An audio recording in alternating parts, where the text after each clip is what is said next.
যা বলেছি।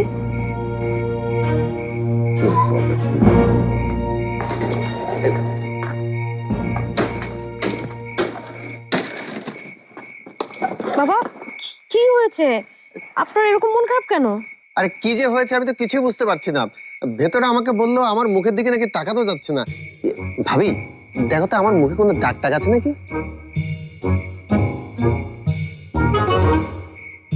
কোথায়?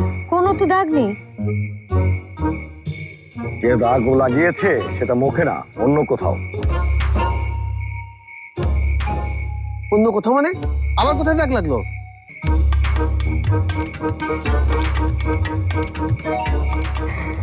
শিবু, জবা তো এখনো আসছে না। ভাবি, আমি গিয়ে দেখে আসি। না থাক।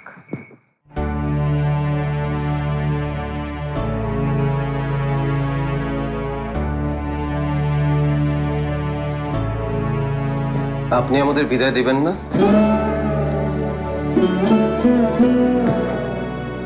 আমি তো সকালেই বিদায় নিয়ে নিছি। আমার উপর রাগ করে আছেন তাই না? না না, রাগের কি আছে? তয় রাগ মন হয় তোমরা করছো, তাই তো এমন করে চলে যাইতাছো। দোষ যদি আমি করি তাহলে আমারে বলতা, আমি নিজেরে শুধরাই নিতাম। কিন্তু এইভাবে হুট করে চলে যাওয়া এটা তো ঠিক না। এইভাবে আমার বাড়ি থেকে মেহমান কখনো বিদায় হয় নাই। এর জন্য অন্য কেউ দায়ী না, আমিই দায়ী চাচি। সব দোষ আমার। প্লিজ আপনারা কেউ নিজেদের দায়ী মনে করবেন না। চাচি, আপনারা যেভাবে আমাকে গ্রহণ করেছেন, এক মুহূর্তের জন্য আমার মনে হয়নি যে আমি আমার বাড়িতে নেই। তাইলে কেন যাইবা? এতদিন পর আমার বাড়ি বইরা মেহমান আইছিল, ঠিক মতো তো আপ্যায়নও করতে পারলাম না। আমারও তো একটা ইচ্ছা ছিল যে ভালো মতো মেহমানকে আপ্যায়ন করুন। আর তোমরা কি না এইভাবে চলে যেতেছ? কার কোন দোষে চলে যেতেছ তা আল্লাহই জানে। চাচি, বললামই তো, সমস্যা আপনাদের না, আমার। সমস্যাটা কি সেটা খুইলা বলো আমারে।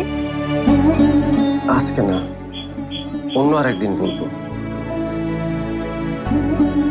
চলে যাচ্ছি মানে এই না যে আপনাদের সাথে আমাদের সম্পর্ক শেষ। আপনারা অবশ্যই আমাদের পুরান ঢাকায় আসবেন। সত্যি কইরা কও তো মিঠু,